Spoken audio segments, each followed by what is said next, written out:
Voilà, bonjour les amis, on va traiter cet exercice assez intéressant. On considère une variable aléatoire x, donne voici la densité de probabilité. On demande premièrement de trouver la valeur de lambda, puisque la densité est exprimée en fonction de lambda, et ensuite de déterminer la fonction de répartition de la variable aléatoire. Donc, pour commencer, nous rappelons que pour être une densité de probabilité, il faut vérifier deux conditions, entre autres. Il faudrait que la fonction soit positive. Ici, on a bel et bien f de x supérieur ou égal à 0. Et l'autre condition, c'est que l'intégrale sur R de f de x dx doit être égal à 1. Donc voilà les conditions à vérifier pour être une densité de probabilité. Donc, étant donné que f est une densité de probabilité, on va écrire donc intégrale sur R de f de x dx égale à 1. Ceci équivaut à intégrale de moins l'infini à plus l'infini f de x.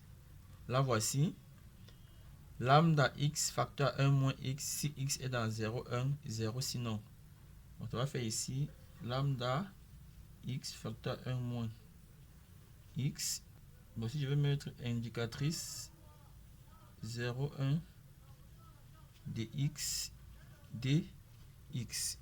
Indicatrice sur 0, 1 dx, c'est la fonction définie par... C'est la fonction qui prend la valeur 1 si x appartient à 0, 1 et 0 si sinon. Donc, lorsque j'ajoute l'indicatrice, c'est simplement pour dire que cette fonction-ci va s'annuler partout sur R sauf sur 0, 1. Selon la définition, la densité s'annule partout sauf sur 0, 1. Ce qui équivaut encore à dire que intégrale. Donc, ayant dans l'indicatrice, je peux me limiter à l'intervalle 0, 1 parce que partout ailleurs, la fonction vaut 0. Intégrale de 0, 1 lambda x facteur 1 moins x d x égale à 1. Ça équivaut ici, c'est égal à 1. Donc, on a cette équivalence-ci. Donc, ce qui équivaut encore à, il fait sortir lambda. Lambda, c'est un réel. Lambda appartient à R. Ça va faire lambda intégrale de 0 à 1. Je développe ici x fois 1, x moins x fois x, x au carré d, x égale à 1. Ce qui équivaut à lambda, la primitive ici de x, c'est x au carré sur 2. La primitive ici, c'est x puissance 3 sur 3. 0 à 1 égale à 1. Ce qui équivaut encore à, je remplace donc ici lambda, je remplace x par 1, ça fait 1 demi. Ici, x par 1, ça fait 1 tiers. Moins, je remplace x par 0, 0, égale à 1. Ici équivaut à 1 demi moins 1 lambda fois. On a ici 3 moins 2 sur 6, ça fait fois 1 sixième égale à 1. Ce qui va dire que lambda égale à 1 fois 6 qui égale à 6. Donc, on conclut donc que lambda est égal à 6, qui est la réponse à la première question. Maintenant, on va déterminer la fonction de répartition de x. Donc, par définition, la fonction de répartition est l'intégrale de moins l'infini à x de f de t dt. C'est ça la fonction de répartition. Où f est bien sûr ma densité de probabilité. Donc, on va distinguer plusieurs cas. La densité de probabilité est définie par cette expression sur 0, 1. 0, 1, on a cette expression. Et en dehors de 0, 1, on a 0. Donc, avant 0, la fonction est nulle. Après 0, la fonction est nulle. Bon, sur 0, 1, la fonction est par exemple comme ça. Donc, premier cas, si x est inférieur ou égal à 0, c'est-à-dire si x est ici, inférieur à 0, Étant donné que f varie de moins l'infini à x, de moins l'infini à x, on sera toujours sur la partie où f est nul. F est nul sur moins l'infini 0. Donc si x est inférieur à 0, x sera ici. Cela signifie que petit f sera également nul sur moins l'infini x. Donc si x est inférieur à 0, quel que soit t appartenant à moins l'infini x, f de t égale à 0. Donc fx de x égale à 0.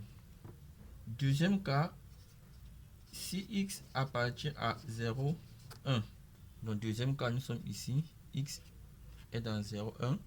Dans 0, 1, voici l'expression de la densité. Ici donc, fx de x égale à, puisque x est dans 0, 1, donc x est compris entre 0 et 1. Par définition d'abord, moins l'infini à x, f de t dt. Ce qui est égal à intégrale. On est parti de moins l'infini à x. Je sépare donc en deux blocs. Je pars de moins l'infini à 0. F de t dt plus intégrale de 0 à x de f de t dt. Ce qui sera donc égal à, on vient de montrer que de moins l'infini à 0, f est nul. Donc ici on aura, avant 0 on aura 0. Ça fait 0 plus intégrale de 0 à x f de t dt. Ce qui est égal à intégrale de 0 à x. F de t c'est quoi? Lambda x facteur 1 moins x. On a trouvé lambda égal à 6. Ça va donc faire 6x facteur 1 moins x dx qui est égal à, pardon, ce sont les t ici, t, t, dt. Ce qui est égal à intégrale de 0 à x 6t facteur 1 moins t dt qui est égal à 6 intégrale de 0 à x t moins t au carré dt qui est égal à 6.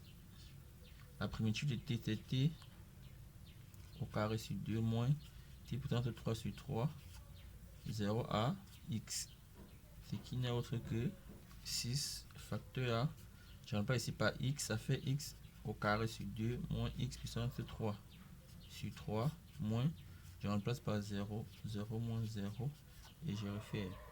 C'est donc égal à 6 facteur x au carré sur 2 moins x puissance 3 sur 3 qui est égal à, je fais entrer le 6, ça va simplifier par 2, ça va faire 3x au carré moins, je fais entrer le 6, ça va faire par 3, ça fait 2x puissance 3. Donc je rappelle qu'ici, nous sommes dans le cas où x appartient à 0, 1.